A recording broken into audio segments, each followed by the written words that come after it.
تفہیم القرآن، روزانہ ایک رکوع، ترجمہ و تفسیر کے ساتھ قرآن کو سمجھیں۔ سبسکرائب کریں اور جڑے رہیں۔ وَاتْلُ عَلَيْهِمْ نَبَأَ نُوحٍ إِذْ قَالَ لِقَوْمِهِ يَا قَوْمِ إِنْ كَانَ كَبُرَ عَلَيْكُمْ مَقَامِي وَتَذْكِيرِي بِآيَاتِ اللَّهِ فَعَلَى اللَّهِ تَوَكَّلْتُ فَأَجْمِعُوا أَمْرَكُمْ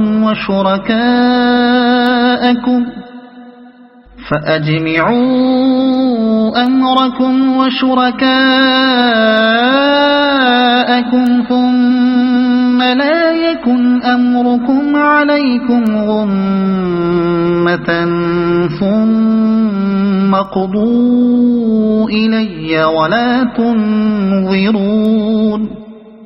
ان کو نوح کا قصہ سناؤ، اس وقت کا قصہ جب اس نے اپنی قوم سے کہا تھا کہ اے برادران قوم، اگر میرا تمہارے درمیان رہنا اور اللہ کی آیات سنا سنا کر تمہیں غفلت سے بیدار کرنا تمہارے لیے ناقابل برداشت ہو گیا ہے تو میرا بھروسہ اللہ پر ہے۔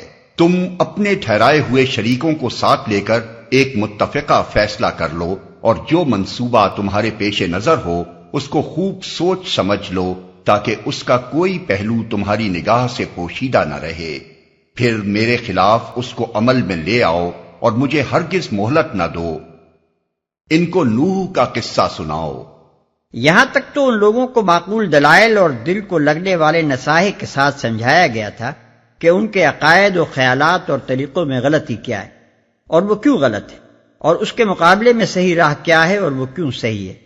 اب ان کے اس طرز عمل کی طرف توجہ منعطف ہوتی ہے جو وہ اس سیدھی اور صاف تفہیم و تلقین کے جواب میں اختیار کر رہے تھے۔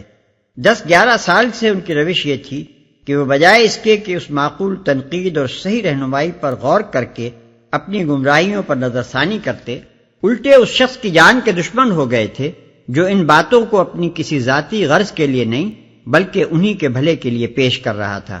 وہ دلیلوں کا جواب پتھروں سے اور نصیحتوں کا جواب گالیوں سے دے رہے تھے۔ اپنی بستی میں ایسے شخص کا وجود ان کے لیے سخت ناگوار بلکہ ناقابل برداشت ہو گیا تھا جو غلط کو غلط کہنے والا ہو اور صحیح بات بتانے کی کوشش کرتا ہو۔ ان کا مطالبہ یہ تھا کہ ہم اندھوں کے درمیان جو آنکھوں والا پایا جاتا ہے وہ ہماری آنکھیں کھولنے کے بجائے اپنی آنکھیں بھی بند کر لے، ورنہ ہم زبردستی اس کی آنکھیں پھوڑ دیں گے تاکہ بینائی جیسی چیز ہماری سرزمین میں نہ پائی جائے۔ یہ طرز عمل جو انہوں نے اختیار کر رکھا تھا اس پر کچھ اور فرمانے کے بجائے اللہ تعالیٰ اپنے نبی کو حکم دیتا ہے کہ انہیں نوح علیہ السلام کا قصہ سنا دو، اسی قصے میں وہ اپنے اور تمہارے معاملے کا جواب بھی پالیں گے، اور مجھے ہرگز مہلت نہ دو۔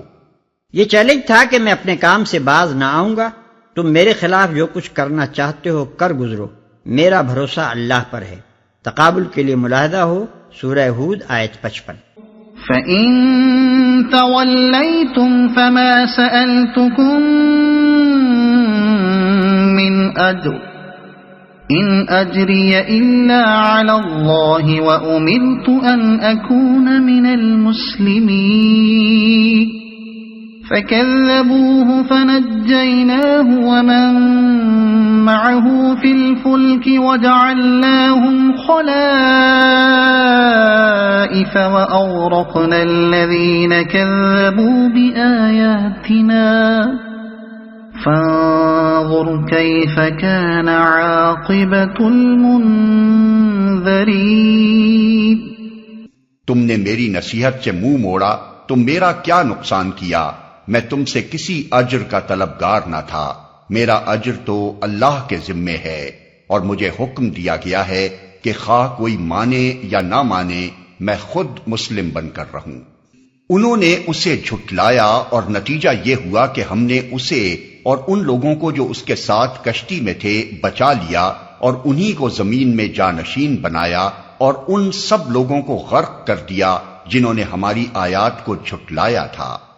پس دیکھ لو کہ جنہیں متنبع کیا گیا تھا اور پھر بھی انہوں نے مان کر نہ دیا، ان کا انجام کیا ہوا۔ ثم بعثنا من بعده رسلا إلى قومهم فجاءوهم بالبينات فما كانوا ليؤمنوا بما كذبوا به من قبل كذلك نطبع على قلوب المعتدين۔ پھر نوح کے بعد ہم نے مختلف پیغمبروں کو ان کی قوموں کی طرف بھیجا اور وہ ان کے پاس کھلی کھلی نشانیاں لے کر آئے، مگر جس چیز کو انہوں نے پہلے جھٹلا دیا تھا اسے پھر مان کر نہ دیا۔ اس طرح ہم حد سے گزر جانے والوں کے دلوں پر ٹھپا لگا دیتے ہیں۔ حد سے گزر جانے والے لوگ وہ ہیں جو ایک مرتبہ غلطی کر جانے کے بعد پھر اپنی بات کی پچ اور ضد اور ہٹ دھرمی کی وجہ سے اپنی اسی غلطی پر اڑے رہتے ہیں، اور جس بات کو ماننے سے ایک دفعہ انکار کر چکے ہیں اسے پھر کسی فہمائش، کسی تلقین اور کسی معقول سے معقول دلیل سے بھی بان کر نہیں دیتے۔ ایسے لوگوں پر آخر کار خدا کی ایسی پھٹکار پڑتی ہے کہ انہیں پھر کبھی راہ راست پر آنے کی توفیق نہیں ملتی۔ ثم بعثنا من بعدهم موسى وهارون إلى فرعون وملئه بآياتنا فاستكبروا وكانوا قوما مجرمين۔ پھر ان کے بعد ہم نے موسیٰ اور ہارون کو اپنی نشانیوں کے ساتھ فرعون اور اس کے سرداروں کی طرف بھیجا، مگر انہوں نے اپنی بڑائی کا گھمنڈ کیا اور وہ مجرم لوگ تھے۔ مگر انہوں نے اپنی بڑائی کا گھمنڈ کیا، یعنی انہوں نے اپنی دولت و حکومت اور شوکت و حشمت کے نشے میں مدہوش ہو کر اپنے آپ کو بندگی کے مقام سے بالاتر سمجھ لیا اور اطاعت میں سر جھکا دینے کے بجائے اکڑ دکھائی۔ فلما جاءهم الحق من عندنا قالوا إن هذا لسحر مبين۔ پس جب ہمارے پاس سے حق ان کے سامنے آیا تو انہوں نے کہہ دیا کہ یہ تو کھلا جادو ہے۔ یعنی حضرت موسیٰ علیہ السلام کا پیغام سن کر وہی کچھ کہا جو کفار مکہ نے محمد صلی اللہ علیہ وسلم کا پیغام سن کر کہا تھا کہ یہ شخص تو کھلا جادوگر ہے۔ ملاحظہ ہو اسی سورہ یونس کی دوسری آیت۔ یہاں سلسلہ کلام کو نگاہ میں رکھنے سے یہ بات صریح طور پر ظاہر ہو جاتی ہے کہ حضرت موسیٰ و ہارون علیہ السلام بھی دراصل اسی خدمت پر معمور ہوئے تھے جس پر حضرت نوح علیہ السلام اور ان کے بعد کے تمام انبیاء سیدنا محمد صلی اللہ علیہ وسلم تک معمور ہوتے رہے۔ اس سورہ میں ابتدا سے ایک ہی مضمون چلا آ رہا ہے، اور وہ یہ کہ صرف اللہ رب العالمین کو اپنا رب اور الہ مانو اور یہ تسلیم کرو کہ تم کو اس زندگی کے بعد دوسری زندگی میں اللہ کے سامنے حاضر ہونا اور اپنے عمل کا حساب دینا ہے۔ پھر جو لوگ پیغمبر کی اس دعوت کو ماننے سے انکار کر رہے تھے ان کو سمجھایا جا رہا ہے کہ نہ صرف تمہاری فلاح کا بلکہ ہمیشہ سے تمام انسانوں کی فلاح کا انحصار اسی ایک بات پر رہا ہے کہ اس عقیدہ توحید و آخرت کی دعوت کو جسے ہر زمانے میں خدا کے پیغمبروں نے پیش کیا ہے قبول کیا جائے اور اپنا پورا نظام زندگی اسی بنیاد پر قائم کر لیا جائے۔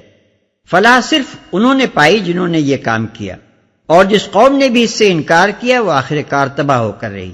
یہی اس سورہ کا مرکزی مضمون ہے۔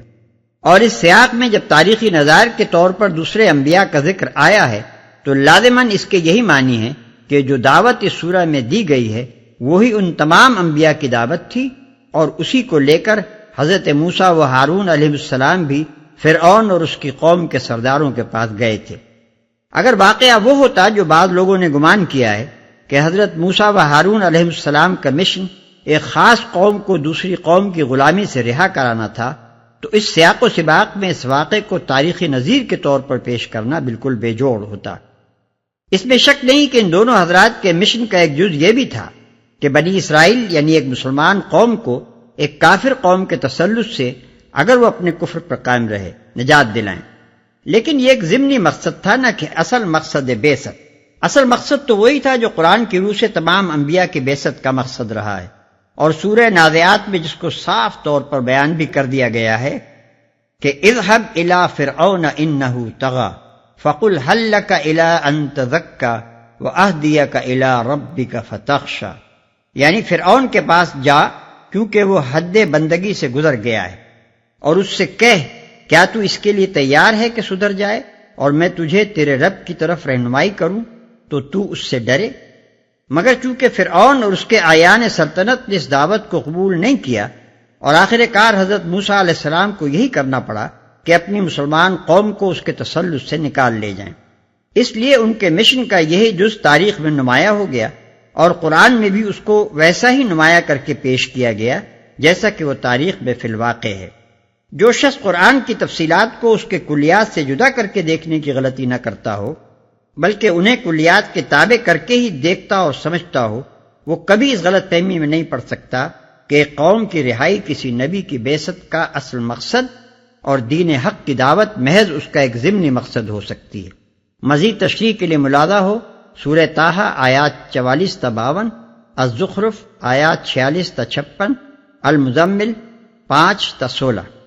قال موسى أتقولون للحق لما جاءكم أسحر هذا ولا يفلح الساحرون۔ موسیٰ نے کہا تم حق کو یہ کہتے ہو جبکہ وہ تمہارے سامنے آ گیا، کیا یہ جادو ہے؟ حالانکہ جادوگر فلاح نہیں پایا کرتے۔ مطلب یہ ہے کہ ظاہر نظر میں جادو اور معجزے کے درمیان جو مشابہت ہوتی ہے اس کی بنا پر تم لوگوں نے بے تکلف اسے جادو قرار دے دیا، مگر نادانو تم نے یہ نہ دیکھا کہ جادوگر کس سیرت و اخلاق کے لوگ ہوتے ہیں اور کن مقاصد کے لیے جادوگری کیا کرتے ہیں۔ کیا کسی جادوگر کا یہی کام ہوتا ہے کہ بے غرض اور بے دھڑک ایک جبار فرمانروا کے دربار میں آئے اور اسے اس کی گمراہی پر سرزنش کرے اور خدا پرستی اور طہارت نفس اختیار کرنے کی دعوت دے؟ تمہارے ہاں کوئی جادوگر آیا ہوتا تو پہلے درباریوں کے پاس خوشامدیں کرتا پھرتا کہ ذرا سرکار میں مجھے اپنے کمالات دکھانے کا موقع دلوا دو، پھر جب اسے دربار میں رسائی نصیب ہوتی تو عام خوشامدیوں سے بھی کچھ بڑھ کر ذلت کے ساتھ سلامیاں بجا لاتا، چیخ چیخ کر درازی عمر و اقبال کی دعائیں دیتا، بڑی منت و سماجت کے ساتھ درخواست کرتا کہ سرکار کچھ فدوی کے کمالات بھی ملاحظہ فرمائیں، اور جب تم اس کے تماشے دیکھ لیتے تو ہاتھ پھیلا دیتا کہ حضور کچھ انعام مل جائے۔ اس پورے مضمون کو صرف ایک فقرے میں سمیٹ دیا ہے کہ جادوگر فلاح یافتہ انسان نہیں ہوا کرتے۔ قالوا أجئتنا لتلفتنا عما وجدنا عليه آباءنا وتكون لكما الكبرياء في الأرض وما نحن لكما بمؤمنين۔ انہوں نے جواب میں کہا کیا تو اس لیے آیا ہے کہ ہمیں اس طریقے سے پھیر دے جس پر ہم نے اپنے باپ دادا کو پایا ہے اور زمین میں بڑائی تم دونوں کی قائم ہو جائے؟ تمہاری بات تو ہم ماننے والے نہیں ہیں۔ زمین میں بڑائی تم دونوں کی قائم ہو جائے۔ ظاہر ہے کہ اگر حضرت موسیٰ و ہارون کا اصل مطالبہ رہائی بنی اسرائیل کا ہوتا تو فرعون اور اس کے درباریوں کو یہ اندیشہ کرنے کی کوئی ضرورت نہ تھی کہ ان دونوں بزرگوں کی دعوت پھیلنے سے سرزمین مصر کا دین بدل جائے گا اور ملک میں ہمارے بجائے ان کی بڑائی قائم ہو جائے گی۔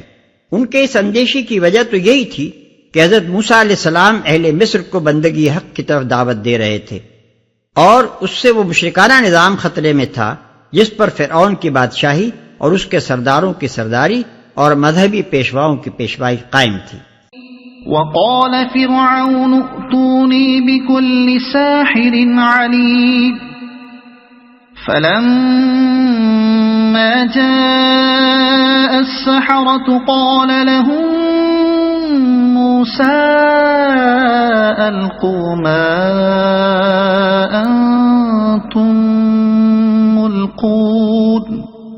اور فرعون نے اپنے آدمیوں سے کہا کہ ہر ماہر فن جادوگر کو میرے پاس حاضر کرو۔ جب جادوگر آ گئے تو موسیٰ نے ان سے کہا جو کچھ تمہیں پھینکنا ہے پھینکو۔ فلما